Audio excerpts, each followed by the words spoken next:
Hello, everyone. It's Dan King here with another Fireside Chat where we interview business owners and business leaders who care about business strategy and the human side of business.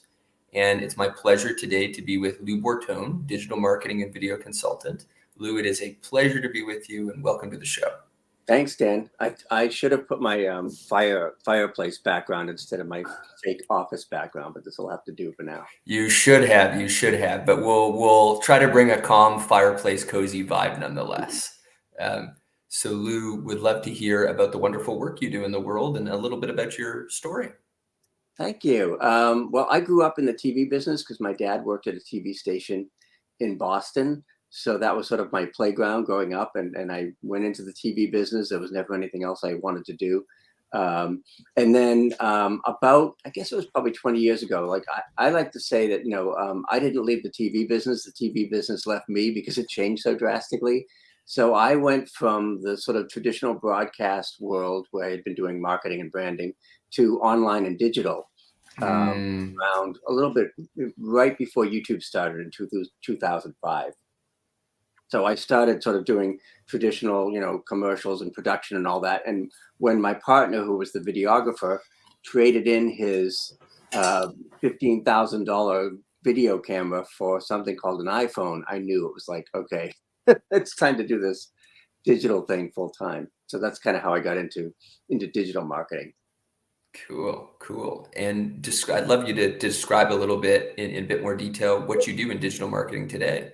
Yeah, mostly what I do is focus on the strategy and marketing side. So rather than being a video guy who does marketing, I like to see myself as a marketing guy who does video. So I still don't shoot and produce. I don't do the shooting of the video, but I still do a ton of editing for my clients and Hmm. After Effects and things like that, just because I'm one of those strange people that actually enjoys video editing. So I do a lot of production in that realm, but really kind of focus on the big picture and the marketing strategy and where does video fit into your sales and marketing plan. It's so appreciated because the complexity of marketing is rich, right? There's so many different avenues you can go in. Marketing is evolving constantly. And it's interesting. I was reflecting recently on some deep learnings I've had about my entire business career, realizing that I'm much more of a natural salesperson than marketer. And sometimes I think to myself, the next form of marketing that we do, there's so many questions I have. I don't even know if they're the right questions, right? And I think a lot of business owners feel the same way. Yeah, and it's almost as if the distinction. I think from a video standpoint, the lines between sales and marketing are more and more blurred, and that's not a bad Mm, thing because I'm a huge proponent of what I call video outreach or one-to-one video, and I think doing things like as simple as video email is a really powerful sales platform. So I've been doing less sort of blasts and mass broadcasts and more one-to-one, which I think is probably a good fit for the companies you work with because they like that human touch. yeah. And are you using BombBomb for that? Which platforms do you use for I one to use one? SendSpark and Warm Welcome, and Mm, I'm familiar with BombBomb. I used to use that, but these other ones are almost like extensions. So I just click on them real quick and send a video email. Like it's like Loom essentially.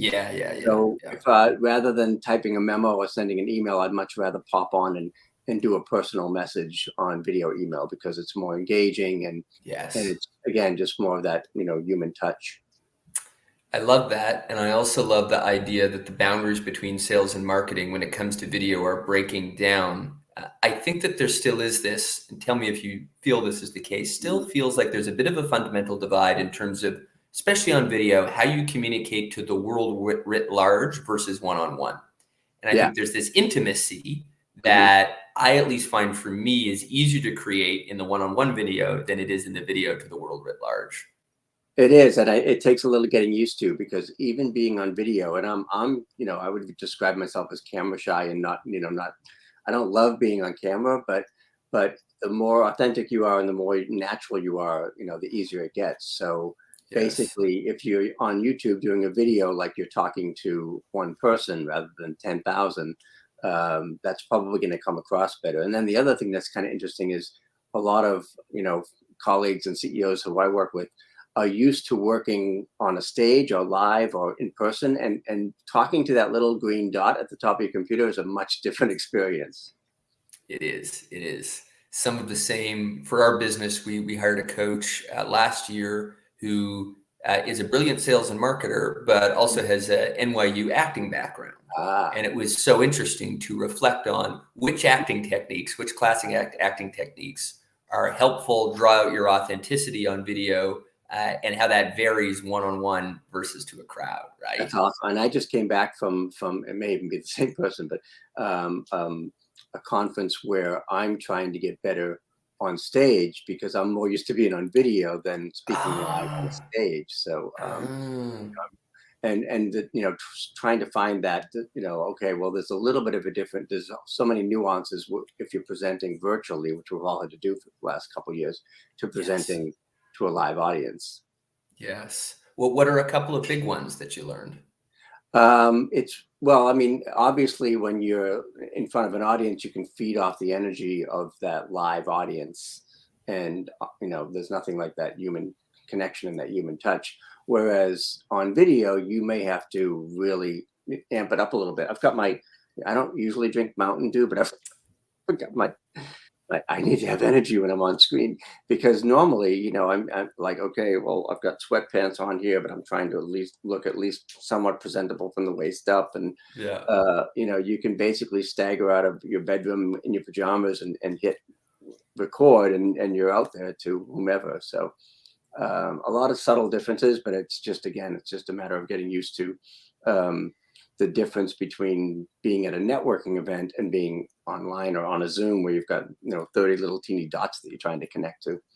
I think that makes total sense. I agree. And there's this huge difference in the felt experience of someone in video versus in person. Certain people thrive off of the energy of a crowd. I know Yeah, I miss it, right? I love being in front of a crowd. It's much more natural for me yeah, than being in front of a computer screen. And there's even a way I've noticed some introverts have hmm almost an advantage at like the one-on-one communication via video. There's a hmm way, just a sense of self that they tend to present with, which is hmm going to be so different than if they're in front of an audience and they feel right. the energetic sensation of a crowd.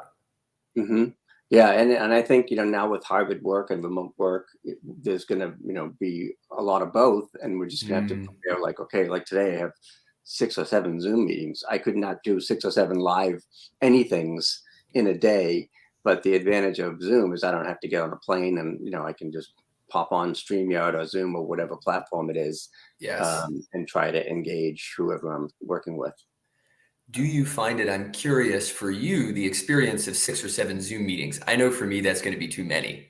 Mhm. I'm curious, do you find that draining? Do you find it energizing? What's the experience like for you of 6 or 7 Zoom meetings in a day? Again, because I'm an introvert and I don't love being on camera, that's about my limit that I can do in any given day. And when I go to a live event, like last week, being with live human beings for 3 days was awesome. But when I'm finished with that, I need to recharge and regroup and kind of roll up in a ball for a day.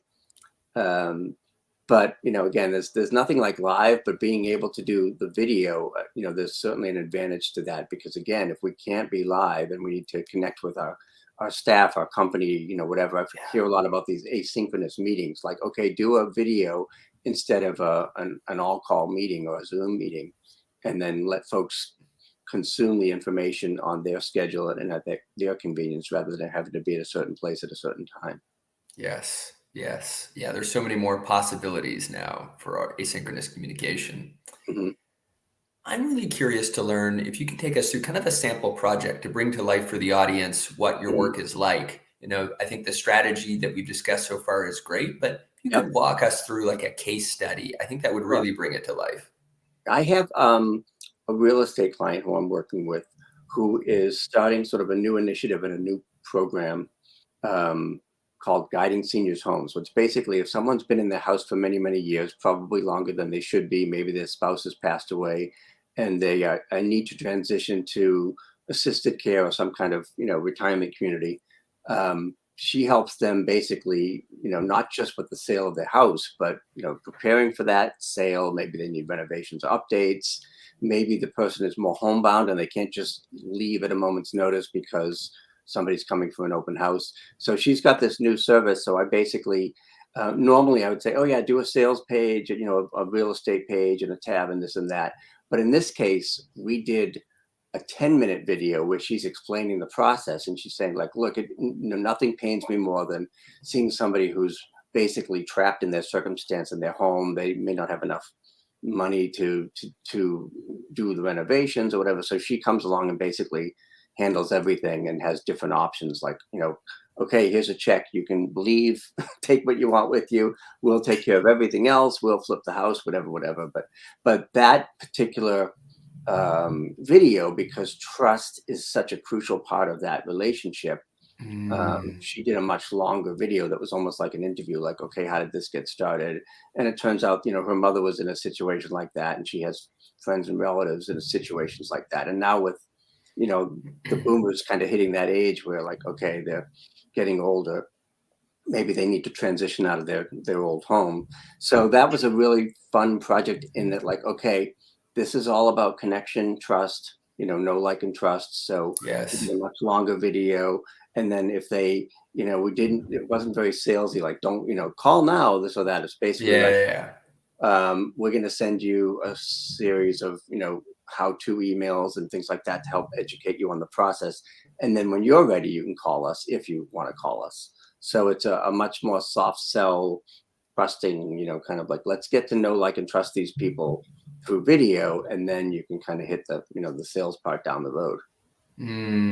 Once that Well, trust is established. I like that. And I think sometimes I've seen in myself this pattern of being a little too impatient for the sale. Mm-hmm. And that can stop us from, just like if we were to meet someone in the real world, building this like, know, and trust, right? Right. So important to give people the space and time and trust that if you're good at what you do, you learn how to project that, people will get it eventually. Mm-hmm. Yeah. And ultimately, there's a gazillion realtors and agents out there. So, you're not going to work with just anyone. You're going to work with the person that you like and that you trust, and, with this huge transaction. So, Yes. in that case, that's realtors. Obviously, there's a great use for video, especially during the pandemic when you couldn't do as many face-to-face things. Yeah. But there are a lot of situations like that where, like, okay, basically video has to be the substitute for the handshake. Makes total sense. And I can see how that would be an extremely valuable process for them to go through, to think through all of the ways in which they're going to be best able to create that like, know, and trust. Even zooming out a step back, thinking about both my own situation and that of a number of clients, our clients, call them creator CEOs, are brilliant people who have a world-changing product or service, but there's often an identity issue. They're confused a little bit about which of the 5 or 6 ideas they have is the one that's worthy of the most focus.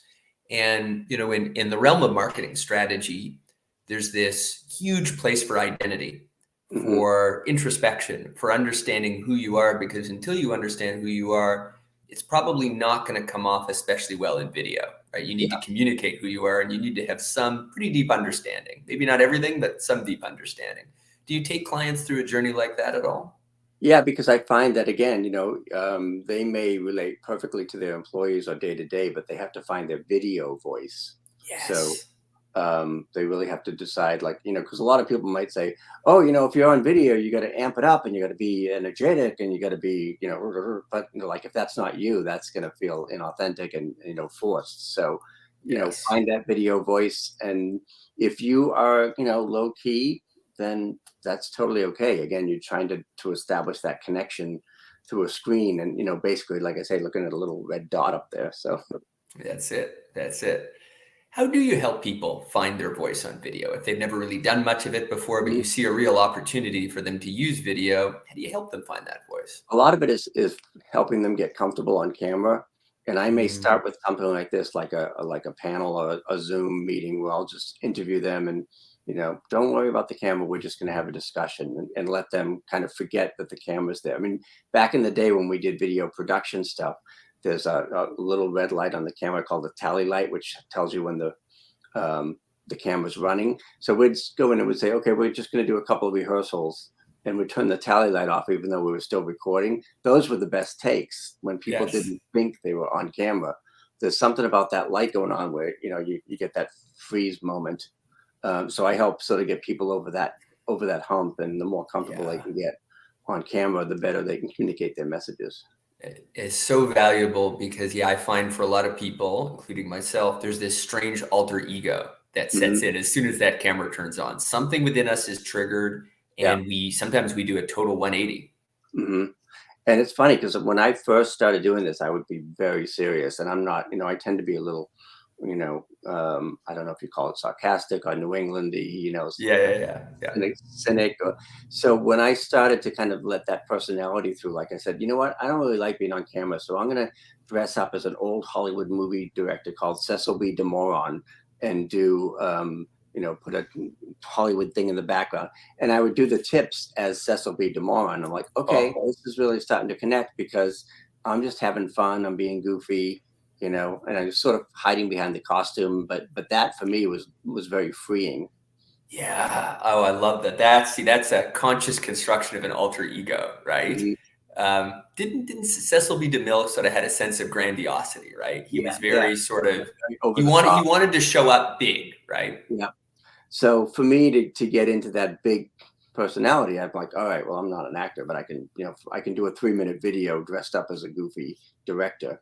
Yeah. So things like that were fun, and I'd do Uncle Vito's frequently asked questions. I slick back my hair and do the bada Mafia bing thing. Yeah. kind of thing. So, it's okay to have fun with it and be a little more creative, if you're just like, oh my God, I just don't want to be another talking head. Well, that aspect of fun is so often lost in business generally. We're in the middle Mm. of a pandemic, everyone's freaking out at times, and we Yeah. just lose sight of the fact this is supposed to be fun, and it still can be if we're Hmm. conscious about bringing fun back into the ppicture. Yeah. Yeah. And that's, people really enjoy that. It's like the kind of thing like we talked a little bit before we started about TikTok. I'm like, oh my God, I don't do it. Does this mean I have to do karaoke? No, not necessarily, Yeah. but you can have fun with it. I mean, the TikToks, I always bemoan the fact that I have 2 rescue pugs.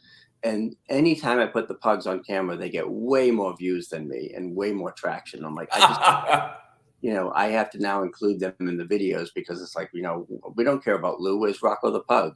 So Exploit the dogs. People love yeah, dogs. they got to earn their dog food. So I love it. I love it. Well, there's so much richness in that, and it's interesting. I did in January and February. I did this 8-week improv class here in New oh, cool. York, Hmm. and it was so neat to just have fun as an adult, to be in a Yeah, place where you're not measured by results, to be in a place where fun is really the only objective. yeah, And that can really carry forward in business because most people show up so seriously all of the time and they think they need to. yeah, exactly. So Yeah. Um, Anything else that I haven't asked, Lou, which you think is especially relevant for the audience, or something that you think would be interesting for them to know about I what think you do in the there's world of video? a lot of folks are a little hesitant to get into it, especially if they're old school like us. Or like, oh my God, video! Like, how do I tackle this beast? But I think there are a million ways to do video. Like I say, if video outreach and video email works for you, then do that. That doesn't mean you have to do YouTube or you have to do crazy karaoke videos on TikTok. You can do video your way, play to your strengths, and make it work for you. Yes, yes, yes. It makes total sense. Yeah, I think there is an opportunity for everyone to find their voice. It can Hmm. take a little while, right? But it's worth it because you really do stand out, particularly in these one-on-one messages. Like I Yep. find for companies that do really high value work, if the average customer for you is worth 10, 20, $50,000, those Hmm. one-on-one relationships matter. And Yeah. finding a way to stand out, video could really be it. Yeah, I mean, it's the interesting thing is when I do a lot of email marketing, and I'll get maybe a 20% open rate on my traditional emails, but I get a 70% open rate on my video emails. Holy shit. Mhm. Wow. So there's a Interesting. big Okay. difference there. Interesting. Very cool. Well, Lou, it is maybe one last question I'm going to throw at you. This is a fun human one. So when you're not doing when you're not doing marketing strategy or video consulting, what do you do for fun? I chase the 2 rescue pugs around that I have, now that my kids are grown up and out of the house. I do kickboxing because that way I Mm. can punch things without getting in trouble. So, but it's a good release. And I know you're originally from Canada and I'm in the Northeast, so we have these Yeah. very long winters. Yes. And my wife's from Montreal, actually. She was born there. Oh. So the way I kind of get through winters is just go to my kickboxing classes and just kind of sweat it out. And then I Well, also do, I try to, well, before the pandemic, I try to travel overseas once or twice a year to Italy. okay, okay. Where in Italy do you go? I was doing a marketing retreat in Tuscany, which was fun. It was kind of a boondoggle, but before the pandemic, I had been doing retreats in Tuscany for about a dozen or so people, and taking folks over there and getting them out of their comfort zone and doing video and photos and stuff like that. So Well, there's some beautiful backdrops there. I know Florence is gorgeous. Some of the hills there are absolutely gorgeous. There's yeah. Pisa. There's all kinds of beautiful things for the backgrounds. Mhm. Lou, such a pleasure to be with you today. Learned a ton, gave me some really, really cool things to think about. I think that'll be the case for the audience as well. So it was just Great. a pleasure to get to know you and be with you today. Thanks so much. I appreciate the opportunity.